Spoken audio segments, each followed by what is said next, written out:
Hey guys, and welcome back to another Trekyards podcast. I'm Captain Foley. I'm Connor Coggins. Hi guys.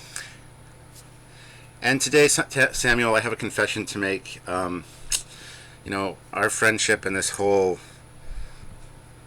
Trekyards, being almost 2.5 years now, gonna be 3 soon, never actually really happened like this. It actually took us about 7 years to actually become friends, and then another 4 years for Trekyards to get off the ground. So technically, we shouldn't be here doing this right now. But luckily, I came back and I fixed things in the timeline. We got the ball rolling much quicker, and now we're doing really well on YouTube after only about 2.5 years. So I'm very sorry for that. You're welcome. You're forgiven. I don't know what to say, Stuart. This is a revelation beyond all Forgiven else. is better. Yeah, I mean, okay. Everybody's confused, but that's okay, because what we're going to be talking about today is the last two episodes of Voyager, Endgame, where Janeway from the future comes back in time, 20 years in the future, comes back in time and helps Voyager get home much quicker. 7 years as opposed to, 22? Yes. Yeah, so that's what we're going to talk about today, the morality of it, how it actually worked. If there are any other repercussions, just kind of a general discussion. I think you hit upon the morality aspect, and that was sort of the title of this, is Endgame Immoral? Because, the timeline happened, it took them 22 years to get home, they got home, we saw it, they flew over the bridge, the ship looked relatively intact, good job guys, and then moved forward 2404, and then, they've got kids, they're all older people, Admiral Janeway's all grey hair. They've lived lives, and then she goes back and gets them home within a matter of a day or two. Everything changes, so everyone's lives are different. There's a lot of stuff to change. She just it was very selfish act on her part, because she felt guilty about crew members dying during those 22 years and not getting them home soon enough. So she decides she's going to go back and change everything, and that changes everything, which raises another question for me, just off the hop, so that I don't forget to mention it.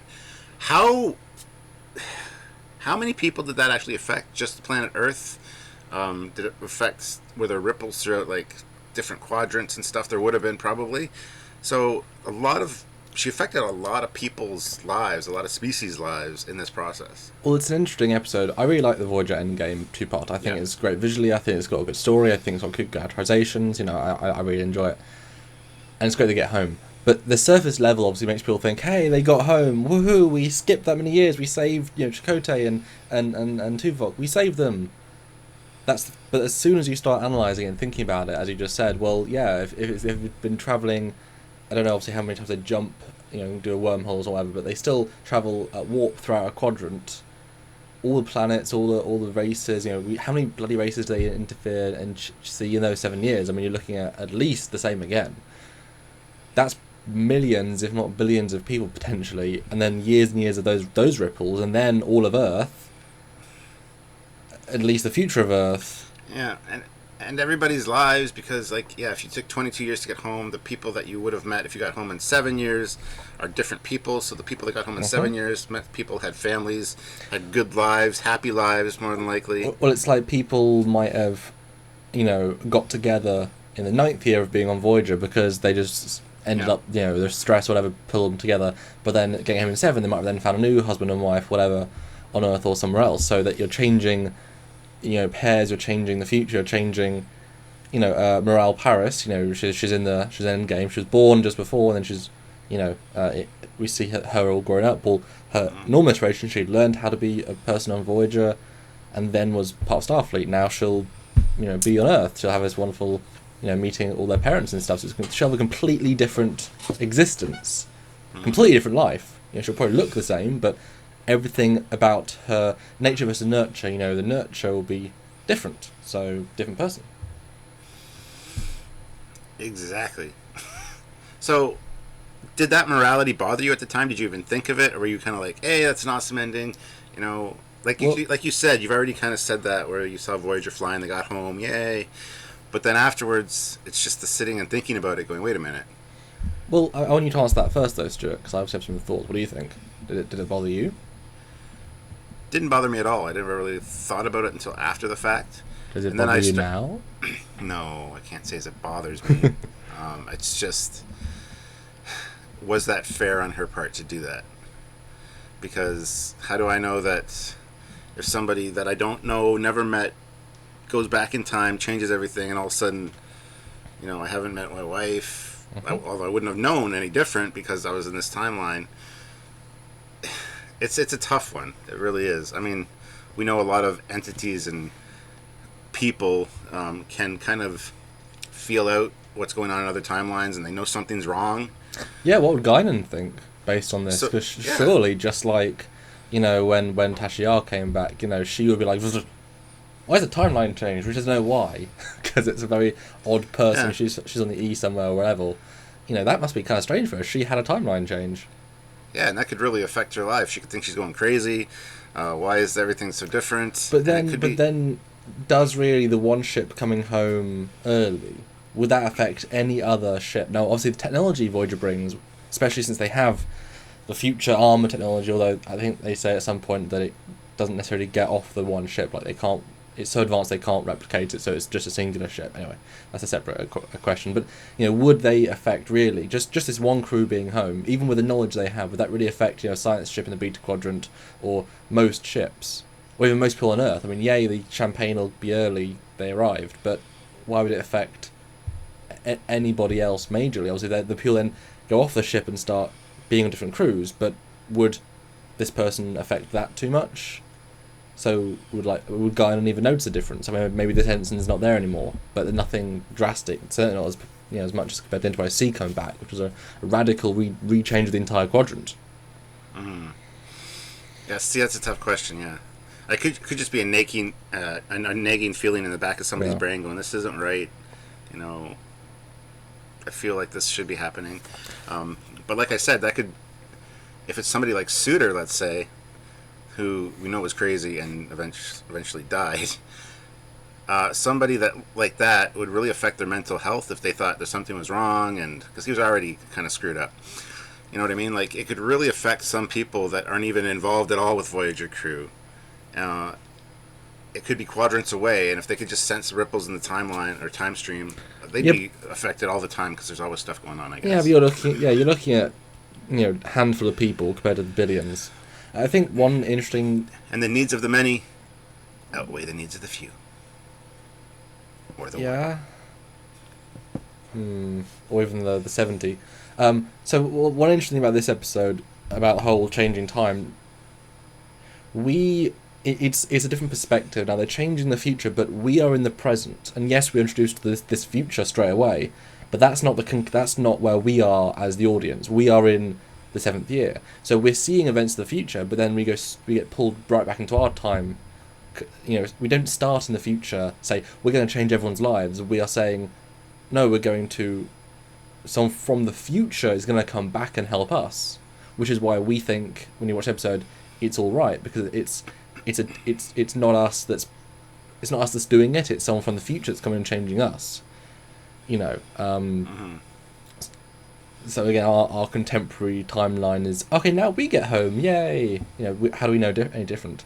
Well, I will say that almost everyone seemed pretty happy in the future. Tom Paris was a hollow writer, and the Doctor, made a lovely wife. But obviously, Tuvok and Chakotay, there are exceptions, but I mean, 70 people, there are bound to be many people that didn't survive or do as well. But everyone seems pretty happy. She is actively, changing.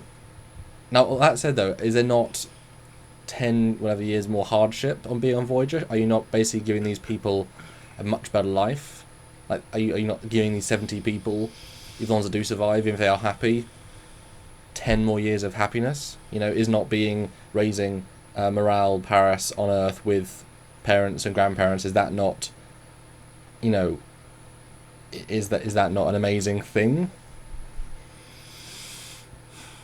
And even if they were happy, should they be happier with this? Yeah, I don't think there's any easy answers to this question. And that's one of the reasons that when you suggested it for a podcast, I thought it'd be amazing to talk about, because so many people will have their own thoughts and ideas in the comments. But I don't know, it opens up a whole can of worms. You got to think about it too. I love the conflict between young Janeway and old Janeway. I try putting myself in that headspace every time I watch the episode. What if myself 20 years in the future comes back and talks to me? Why am I not going to listen to me? Because I've got a lot more experience. I know how I think, although a lot can happen to somebody in 20 years. Am I going to be pissed off and kind of suspicious of their motives? I don't know. I've always that conundrum of meeting yourself, an older version of yourself, because if I could go back and talk to my teenage self, I know my life would be a lot better because I know what the mistakes I've made, but then again, that's what's made me the person I am. So, what do you tell your younger self without changing?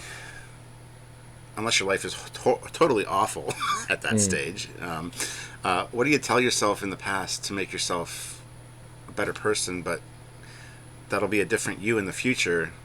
That wouldn't necessarily go. I don't know. You can't wrap your mind around it. And well, you mentioned though, like what the agenda of this Janeway. Surely, if anything, she has the most purest agenda. It's just to save the crew. Like there's no ulterior motive. But that's selfish. She feels guilty for trapping them in the Delta Quadrant and for people dying under her command. See, I always find that an odd thing. How is it? It might be a bit selfish, but she's selflessly helping people. Just her crew. Everyone else... No, her family. No, it's not her crew. It's her family. She had 22 years of these people. She's seen generations born. No, it does. You lost these people in the Delta Quadrant. Is it selfish if you could go back in time and save, 8 of your cousins from dying in a car crash? Is that selfish because you could have told them to go left rather than right? It's not actually selfish. You're saving those 8 people. I mean, selfish because you want to see them again, but guess what? You're saving 8 people. You're giving them a life. How is that more selfish? Saving those 8 people has substantial consequences and ripples and changes to everybody that they would have, or now that they're alive, do meet. I mean, but you can't tell. You can't quantify it by that because... No, I know you can't, but if they're 8 good people... Doesn't matter. You're still doing it for selfish reasons. Everything happens for a reason. They were meant to die. You were meant to take this long to do whatever without intervention. So saving lives is selfish. Yes, because she's only caring about the people she cared about, her family. She doesn't give a shit about all the other people that are affected by their lives during those 22 years of getting home on Voyager that they might have met on other planets, saved people's lives, saved planets.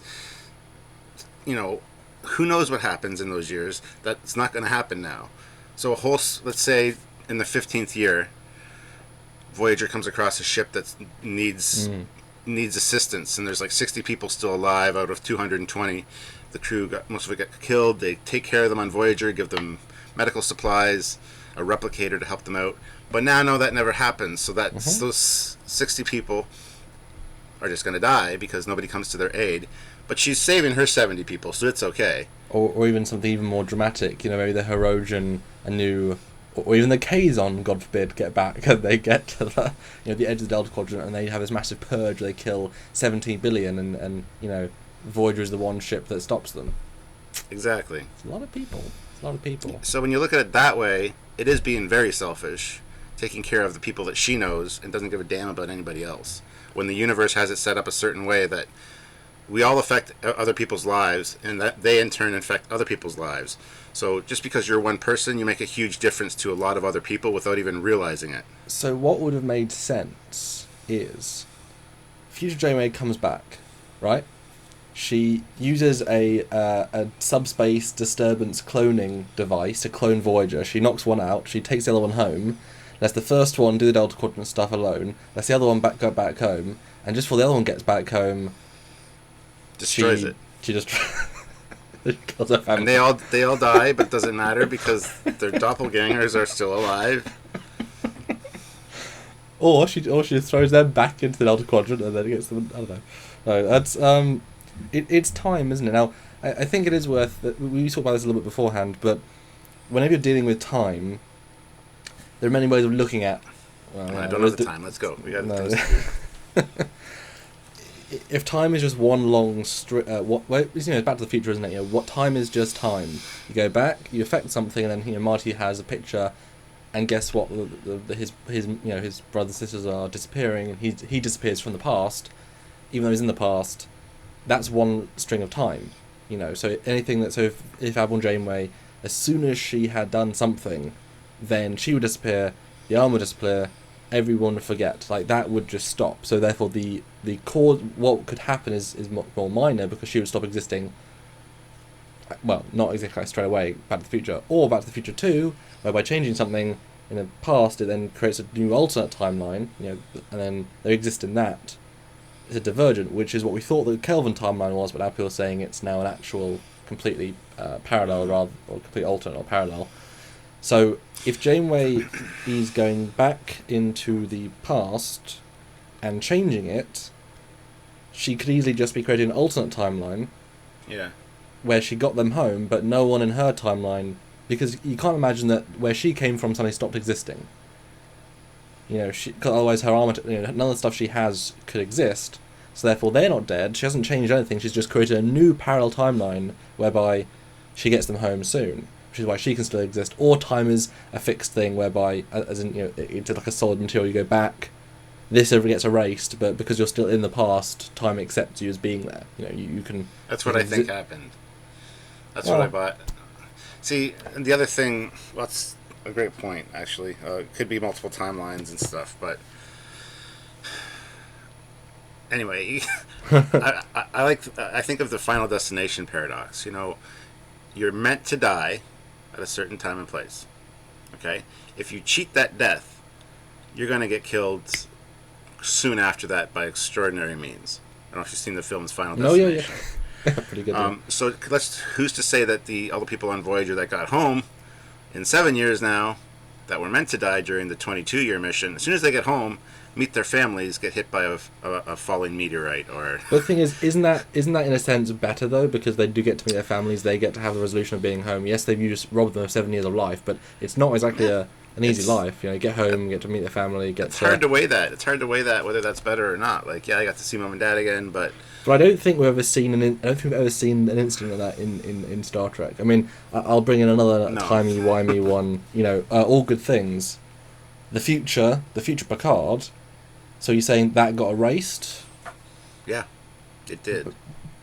Or is it a parallel, or do you just not make that future? I don't know. The parallel thing.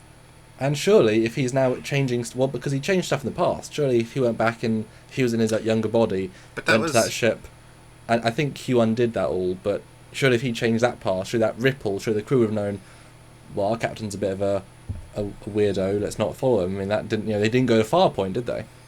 That's changed in the past, which didn't then change anything else. But then I think because they changed it in the future, it changed everywhere else, which means that it never happened. It fixed everything else. That's the gist that I got of that one.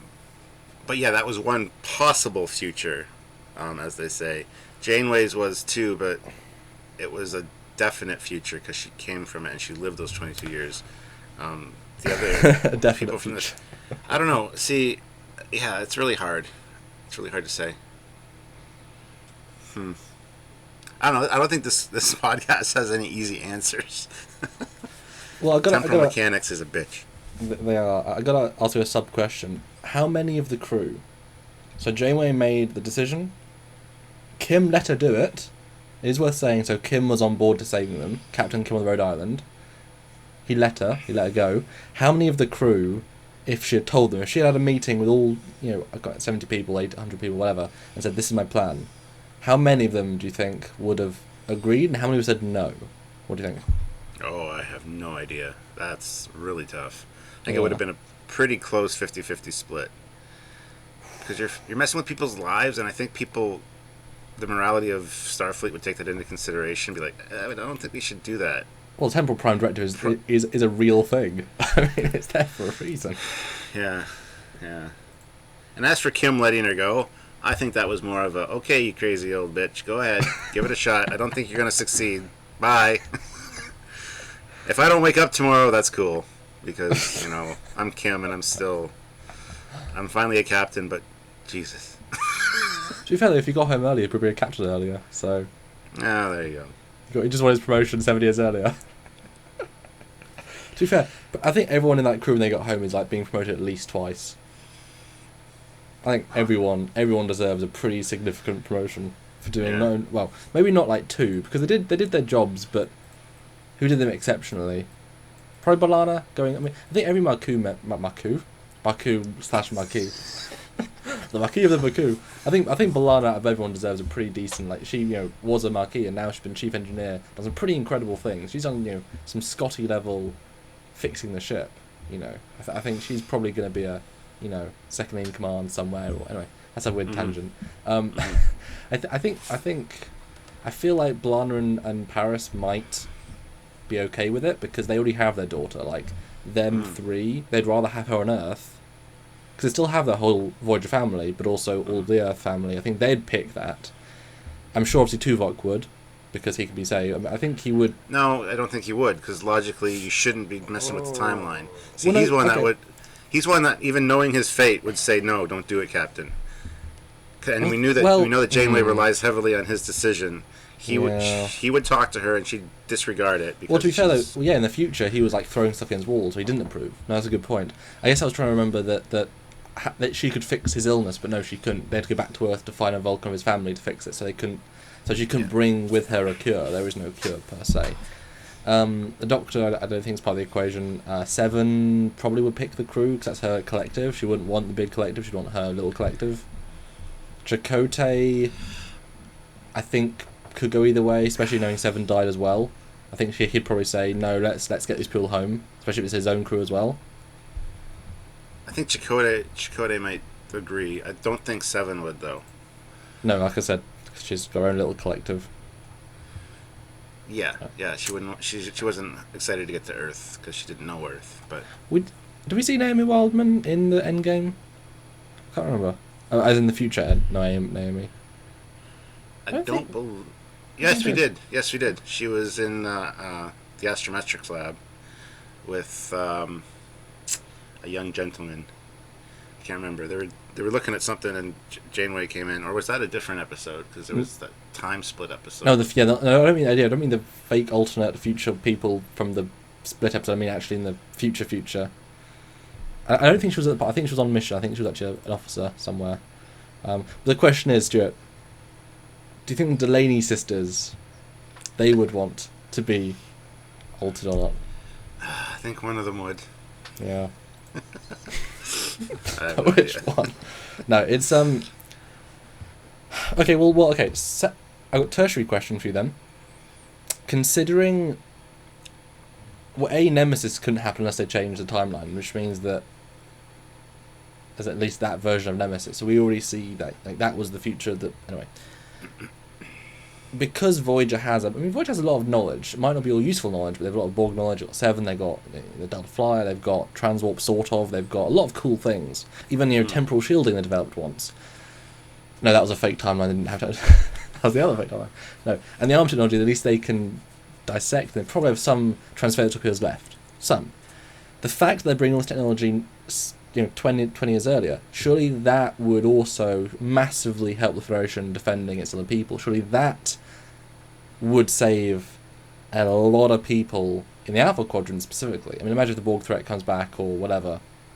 I mean, difficult to... And obviously, just defeating the Borg, I mean, dealing that massive blow, surely just doing that is going to save trillions. So maybe she's actually saved more people and her crew. That wasn't the initial plan to destroy the Borg, but, I mean, dealing a Borg threat to almost, 10% of its original strength, is that not the greater good, even? That's the argument, and could be, exactly. Plus, having Janeway on Earth is going to prevent the Borg from attacking Earth ever again. Cause, that bitch there. We ain't going there. We don't like her. Well, can you imagine, though, Picard and Janeway, the same fleet? It's like, yep. I mean, the Defiant, they did well with the Defiant. They don't need to worry about Defiant. But these two was like, nope, we've been bitch slapped with both of you for years now. Just leave Earth alone. Vulcan, we'll get... No, okay. Andoria, we'll go after Andoria, but not Earth. Yeah, I mean, what do you think about that? Do you think that tips the scales a bit? Because 20 years of Borg I know they become basically, just a science fair, thing by the end of Endgame, because they say, these are the Borg, they're not really a threat anymore because we can beat them. But what do you think? Yeah, I see that weighing, like, equaling out, and I think the universe has the the yin and the yang, the good and the bad, the light and the dark. It has to equal itself out. So I think, yeah, when all the people they could have saved during a 20-year mission versus all the people they instantly kind of saved by taking care of the Borg. Yeah, I think there's a fine line there. I don't know. There's no easy answers, obviously, for this question because But I guess we've got to ask the question at the top of the show again. Was it immoral? Was it immoral to change the lives of these people, to alter history, 25 years, 15 years of history? Was that moral or immoral? again, there's no easy answers. But assuming taking into account that she's a Starfleet captain and has devoted her life to the prime directive of non-interference, I think she broke her solemn code, and I think my final answer would probably be it was immoral. She shouldn't have done it. It was very selfish reasons, in my opinion, and she went against everything that Starfleet had taught her. Even though for 22 years she held up the prime directive and Starfleet's mission objectives, I think that was the chink in her armor, the love for her family, and the guilt she felt. And I think that, yeah, it was a little immoral and a little bit selfish. I think I'm going to abstain a little bit. I think both sides are equally as viable, especially considering, we only live in the one timeline. So by changing it, it's our fresh start. Everyone makes of it what they make of it. So you can't be thinking about every ripple in every universe and every galaxy, because you could never, influence that anyway, in a sense. Like, life is what you're going to make it. Just try and live the best life you can. And, this has a lot of potential. And honestly, the Voyager suffered enough. I mean, it Yeah. But I think it's worth saying too, though, that the butterfly effect, I think, definitely comes into effect when you start screwing with time. Well, there is one last question. Now we've discussed the points of it, why didn't the relativity just come in and stop them at any point? Because, there are people that stop this sort of thing for a living, called the temporal agents. It wasn't invented yet. It's in the 29th century. We aren't there yet. That's why. No, what? They are? What? Why didn't they go back and stop Spock from going through the wormhole? Because that was a parallel timeline. They didn't want to cross into a different universe to change it. That's not their... Well, maybe this timeline that we're talking about is a parallel one too, because the relativity never existed in this one. Otherwise, they would have come back to stop. So you're saying Voyager? So you're saying... No, you're not saying that.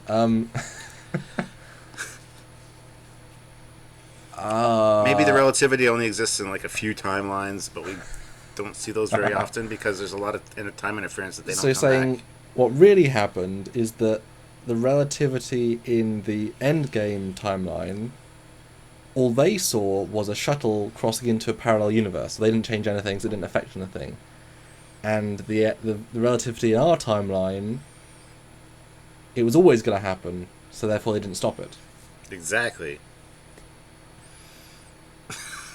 And the two relativities don't talk to each other, so they don't know the shuttle that went into the parallel universe. Oh, that's the one that came into our universe. So they didn't know to... Yeah, that's exactly what happened. Well, that's the thing. Is their destiny as well? Was this odd chicken and egg situation? Was it all? Is the only way the Voyager could have got home? Because the relativity sees time streams. I mean, the 31st century agents, Daniels, he sees time streams. The only way to create the prime timeline is to let the future happen, to then develop technologies, to then go back and stop it. That was the only way to create the real timeline. I know there must be a TNG or something equivalent. They only can do something to then do something else. Yeah, well, I guess, I don't know. Time. It's tricky. Timey-wimey. It is. The title of this podcast should be "There's No Easy Answers." Because this is something like that. This is something you could debate for literally days and never get ahead. Or years, then go back and give the answer to ourselves. And we wouldn't believe ourselves. We'd be skeptical. We'd be like, why are you interfering with our discussion? Yep. I think that ends today's episode. Looking forward to hearing your thoughts below. I'm sure there's going to be a lot of them. This is, like I said, a tough question and something that I don't think they'll ever find an answer for because nobody's going to be able to prove themselves right because... And also, fundamentally, it happened in the fictional universe of Star Trek. So, take it that. happened in the fictional universe. Exactly. So if you liked this episode, as Samuel just did, give us a thumbs up and subscribe to the channel. Don't forget to share it around and, influence the future by sharing our discussion. And if you want to ensure we become the world-dominating media network Trekyards, then please do support us on Patreon or one-time donation at trekyards.com. Or like I said, Patreon, the monthly service, which helps us keep the lights on. Please do, and we'll even get armor technology eventually, when our future selves give it to us. Exactly. How do we know that our future selves, how do you know that our future selves didn't come back and tell us how successful Trekyards is going to be with all of your help? How do you know I'm not future me, but with, younger makeup? Yeah, I killed the other Samuel. This one's much nicer. The other one was the evil British one. I'm 53.